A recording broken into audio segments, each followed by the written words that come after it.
Hello दोस्तों। आज के इस जियोपॉलिटिकल डीप डाइव में आपका वेलकम है। जियोपॉलिटिक्स की दुनिया ना बाहर से जितनी सीधी लगती है, अंदर से उसमें उतने ही ज्यादा शैडोज और सीक्रेट्स छुपे होते हैं।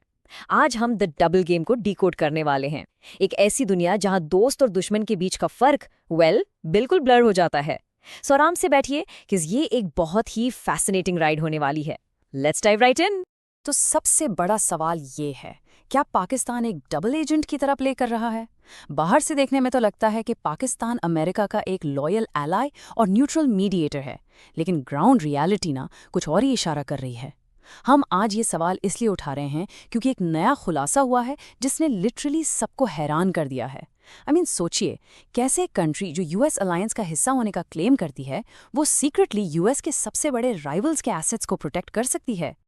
और यहीं आता है कहानी का सबसे shocking twist. Recently India today की एक रिपोर्ट आई जिसके हिसाब से पाकिस्तान ने अपने नूर खान एयरबेस पर ईरानियन एयरक्राफ्ट्स को शेल्टर दिया। इनमें RC-130 सर्विलेंस प्लेन्स थे जो basically top level intelligence gathering के लिए यूज होते हैं, और ईरानियन मिलिट्री ट्रांसपोर्ट एयरक्राफ्ट्स में शामिल थे। आइडिया ये था कि अगर अमेरिका ईरान पर स्ट्राइक करे तो ये वैल्यूएबल प्लेन्स पाकिस्तान के सेफ हेवन्स में बिल्कुल सिक्योर रहें। जस्ट इमेजिन द रिस्क, अपने ही घर में इतनी बड़ी आफत को इन्वाइट करना। Mind blowing, right?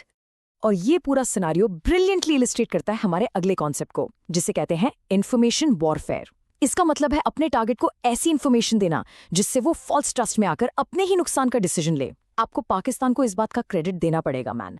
उन्होंने इस गेम को बिल्कुल मास्टर कर लिया है। वो पब्लिकली सुपर पावर्स को एक अलग पिक्चर दिखाते हैं, उन्हें कंप्लीटली ब्लाइंड कर देते हैं, जबकि बिहाइंड द सीन्स पूरी गेम ही अलग चल रही होती है। ये क्लासिक इल्यूजन है और बड़ी से बड़ी सुपर पावर्स इसमें फंस जाती हैं। Section 1. America's favorite fake friend. तो चलिए देखते हैं कि ये रिलेशनशिप एक्चुअली बिल्ड कैसे हुई। यूएस और पाकिस्तान का ये फेवरेट फेक फ्रेंड वाला रिश्ता ना 1950 से चला आ रहा है। यहाँ आप एक क्लियर कॉन्ट्रास्ट देख सकते हैं। एक तरफ पाकिस्तान का पब्लिक स्टैंस है जहाँ वो लाउडली बोलते हैं कि हम अमेरिका के साथ हैं और खुद को कॉन्फ्लिक्ट में एक न्यूट्रल मीडिएटर की तरह पोज करते हैं। लेकिन दूसरी तरफ उनके अलेज्ड प्राइवेट एक्शंस हैं, जैसे ईरानियन एयरक्राफ्ट्स को छुपाना। So the crucial point is, जब आप मीडिएटर बनने का नाटक कर रहे हैं और अंदर ही अंदर एक साइड की मदद कर रहे हैं, तो आपकी क्रेडिबिलिटी ऑटोमेटिकली जीरो हो जाती है। और ये इल्यूजन कितना स्ट्रांग है, इसका अंदाजा आप बस इस बात से लगाइए कि former US president Donald Trump ने पाकिस्तानी लीडरशिप को literally my favourite field marshal तक कह दिया था। नो वे। अमेरिका की लीडरशिप ओपनली उन्हें प्रेज करती रही है, जबकि अमेरिकन इंटेलिजेंस कंटिन्यूसली वार्न कर रही है कि ये लोग आपको बेवकूफ़ बना रहे हैं, वो घर में घुसकर धोखा दे रहे हैं। लेकिन हाईएस्ट लेवल्स पर लोग इस इल्यूजन को एकदम सच मान लेते हैं। इस पूरे डायनामिक्स को समझने के लिए farmer CIA officer John Kiriakou का ये कोट एकदम स्पॉट ऑन है। उन्होंने बताया था कि middle eastern diplomacy totally transactional होती है। उनके वर्ड्स में, give me potatoes, I will give you gold. इसका सिंपल मतलब है कि वहां कोई ट्रू लॉयल्टी नहीं होती दोस्त, सिर्फ एक हाथ दे दूसरे हाथ ले वाला सिस्टम है। सब कुछ ट्रांजैक्शनल है। एंड ऑफ द डे बस अपने इंटरेस्ट सर्व होने चाहिए। Section 2. The Iran-Pakistan Brotherhood. लेकिन द थिंग इज, कहानी सिर्फ ट्रांजैक्शंस तक लिमिटेड नहीं है। बॉर्डर्स और डॉलर से ऊपर एक और चीज होती है, कॉमन फेथ। इस 15% फिगर पे गौर कीजिए। ये नंबर इस पूरे रीजन का इक्वेशन परमानेंटली बदल देता है। पाकिस्तान के पास लगभग 15% शिया पॉपुलेशन है और ईरान के पास लगभग 15% सुन्नी पॉपुलेशन है। ये क्रॉस डेमोग्राफिक लिंक दोनों देशों को आपस में टाइटली जोड़ देता है। अगर ईरान में कुछ भी होता है तो उसका सीधा असर पाकिस्तान के अंदर होगा। उनकी इंटरनल स्टेबिलिटी प्रैक्टिकली एक दूसरे के साथ इंटरट्वाइंड है। और एग्जैक्टली इसी वजह से पाकिस्तान हर हाल में एक लंबी वॉर अवॉइड करना चाहता है। अगर कॉन्फ्लिक्ट बढ़ता है तो 3 सबसे डेंजरस चीजें होंगी। पहला, एनर्जी प्राइसेस स्काई रॉकेट हो जाएंगे और इकोनॉमी टोटली क्रैश हो जाएगी। दूसरा, अफगानिस्तान और ईरान से रेफ्यूजीज का एक मैसिव इन्फ्लक्स आएगा जिसे उनके लिए संभालना नामुमकिन होगा। और तीसरा, सबसे डरावना रिस्क, देश के अंदर सिवियर सेक्टेरियन वायलेंस भड़क सकता है। पाकिस्तान ये किसी भी कीमत पर अफोर्ड नहीं कर सकता, एब्सोल्युटली नॉट। तो पाकिस्तान की एक्चुअल सिचुएशन क्या है? उनके हालात बिल्कुल किसी इंडियन शादी के दूल्हे राजा की तरह हो गए हैं। जस्ट इमेजिन कीजिए उस दूल्हे को जिसे हर तरफ के रिश्तेदारों को खुश रखना है। कोई आके पूछता है तो मेरी तरफ है या उनकी तरफ, और बेचारा दूल्हा कहता है अरे मैं तो आप दोनों की तरफ हूँ। पाकिस्तान यूएस की डिमांड्स को भी पूरा करना चाहता है और अपनी ईरानियन ब्रदरहुड को भी मेंटेन करना चाहता है। ये एक ऐसी टाइट रोप वॉक है जहां स्लिप होना तय है। और ये कनेक्शन एक्चुअली कितना डीप है। यूएस इंटेलिजेंस ने स्पेसिफिकली फ्लैग किया है कि पाकिस्तान के आर्मी चीफ आसिम मुनीर के एलिजिडली ईरान की टॉप IRGC लीडरशिप के साथ बहुत पुराने और डीप टाइज हैं। इंटेलिजेंस रिपोर्ट स्ट्रांगली क्लेम करते हैं कि उनका सिस्टम हेविली पेनिट्रेटेड है। तो सोचिए, जब टॉप ब्रास ही सीक्रेटली जुड़ा हुआ हो तो पब्लिकली न्यूट्रल होने का दावा वो सिर्फ एक नाटक लगता है, right? Section 3. Enter China and Israel. Alright, चलिए अब इस लोकल इशू को जरा ग्लोबल स्केल पर ले जाते हैं, क्योंकि जब मिडिल ईस्ट और साउथ एशिया में कुछ होता है तो सुपर पावर्स चुपचाप नहीं बैठ सकती। यहाँ चाइना की ऑयल सप्लाई पर नजर डालिए। इनकी सबसे बड़ी वीकनेस यह है कि इनका 85% ऑयल डायरेक्टली ईरान से आता है।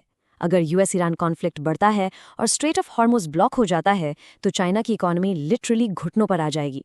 इसलिए चाइना डेस्परेटली चाहता है कि ईरान सेफ रहे, और यही पाकिस्तान उनका प्रॉक्सी बनकर काम आता है। और पाकिस्तान अपने हर पार्टनर को मैनेज करना बहुत अच्छे से जानता है। चाइना की अनकंडीशनल लॉयल्टी सिक्योर करने के लिए पास्ट में पाकिस्तान ने सीक्रेटली शक्सगम वैली का पूरा कंट्रोल बीजिंग को हैंडओवर कर दिया था। पाकिस्तान इस गेम को ऐसे प्ले करता है कि टेरिटरी दे दो और बदले में एक मैसिव सुपर पावर की पॉलिटिकल और मिलिट्री बैकिंग ले लो। It's strategically brilliant but seriously dangerous. अब आते हैं एक और मेजर प्लेयर पर, इजराइल। एक टाइम था जब इजरायलीज सिंपली पाकिस्तान को इग्नोर कर देते थे, बट आज सिनेरियो बिल्कुल अलग है। पाकिस्तानी मिनिस्टर्स ने जब पब्लिकली इजराइल को जहन्नुम यानी हेल कहा तो Israeli prime minister Benjamin Netanyahu ने डायरेक्ट ओपन थ्रेट्स दिए। पास्ट का इग्नोर करना अब प्रेजेंट की ओपन हॉस्टिलिटी में बदल चुका है।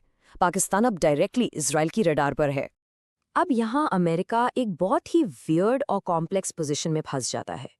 सोर्सेस क्लियरली पॉइंट आउट करते हैं कि यूएस में पावरफुल प्रो इजराइल लॉबीज जैसे एपैक का होल्ड इतना स्ट्रांग है कि यूएस पॉलिटिकली पैरालाइज्ड फील करता है। उन्हें डोमेस्टिकली इजराइल को सपोर्ट करना ही पड़ता है, लेकिन एट द सेम टाइम उन्हें पाकिस्तान को भी मैनेज करना है जो इजराइल को ओपनली हेट करता है। ये अमेरिका के लिए लिटरली एक लूज लूज सिचुएशन बन चुकी है। Section 4 the geography trap. अब आप सोच रहे होंगे, यार अगर पाकिस्तान इतना डबल गेम खेल रहा है तो अमेरिका इनकी एक्शंस को टॉलरेट ही क्यों कर रहा है? वेल, ऑफिशियली पाकिस्तान इस सबको स्ट्रेटेजिक बैलेंसिंग कहता है। उन्होंने इन सारी एयरबेस वाली रिपोर्ट्स को कम्प्लीटली डिनाई कर दिया, इन्हें एग्जैजरेटेड और मिसलीडिंग बताया। वो क्लेम करते हैं कि वो सिर्फ अपने मल्टीपल राइवल नेबर्स के साथ एक न्यूट्रल बैलेंस मेंटेन कर रहे हैं। और यहाँ इस कहानी में एक और क्रेजी ट्विस्ट आता है। रूमर्स आई कि पाकिस्तान से निकलकर ये ईरानियन प्लेन्स अब अफगानिस्तान के हेरात रीजन में शिफ्ट कर दिए गए हैं। लेकिन वहाँ की तालिबान गवर्नमेंट बिल्कुल घबरा गई। उन्होंने आकर डायरेक्टली इस बात को डिनाई किया। क्यों? क्योंकि डोनाल्ड ट्रंप के स्टेटमेंट्स के बाद से अफगान लीडरशिप इतनी डरी हुई है कि वो अमेरिका के साथ कोई भी नया रिस्क नहीं लेना चाहते। तो घूम फिरकर बात वहीं आती है, अमेरिका ठीक ठाक गुस्से में होगा बट उन्हें अपना गुस्सा पीना पड़ता है। इसका मेन रीज़न पाकिस्तान की सेंट्रल जियोग्राफी। ये देश मैप पर ऐसी जगह बैठा है, एक तरफ अफगानिस्तान, दूसरी तरफ ईरान। अगर यूएस को काउंटर टेररिज्म ऑपरेशंस करने हैं तो उन्हें बेसिकली पाकिस्तान की बाउंड्रीज और एयर स्पेस चाहिए ही चाहिए। पाकिस्तान इस लोकेशन का पूरा फायदा उठाता है। Section 5 the global chessboard. तो दोस्तों, आपने देखा कि कैसे एक बेस की छोटी सी खबर पूरी ग्लोबल रियलिटी को पलट कर रख देती है। ये सिर्फ प्लेन्स की बात नहीं है, ये सर्वाइवल का अल्टीमेट गेम है। मैं आपसे डायरेक्टली कहना चाहता हूँ, इन जियोपॉलिटिक्स के हिडन रूल्स को समझना ही असली पावर है। जब आप न्यूज़ पढ़ते हैं और उसके पीछे की एक्चुअल डिप्लोमेसी को समझ जाते हैं, आपका वर्ल्ड व्यू कंप्लीटली ट्रांसफॉर्म हो जाता है। नॉलेज आपको वो एज देती है जिससे आप इवेंट्स को एक स्टेप आगे देख सकते हैं। ये एक्सप्लेनर बस आपको वही क्लैरिटी देने के लिए था। और इसके साथ मैं आपको एक आखिरी और बहुत ज़रूरी सवाल के साथ छोड़कर जा रहा हूँ। इस पूरी स्टोरी को देखने के बाद क्या सुपर पावर्स कभी भी अपने मिडिल ईस्टर्न एलाइज पर जेन्युइनली ट्रस्ट कर सकती हैं, या फिर यहाँ हर दोस्त एक पोटेंशियल डबल एजेंट है? सोचिए इस बारे में। आज के इस एक्सप्लेनर में मेरे साथ जुड़ने के लिए बहुत बहुत शुक्रिया।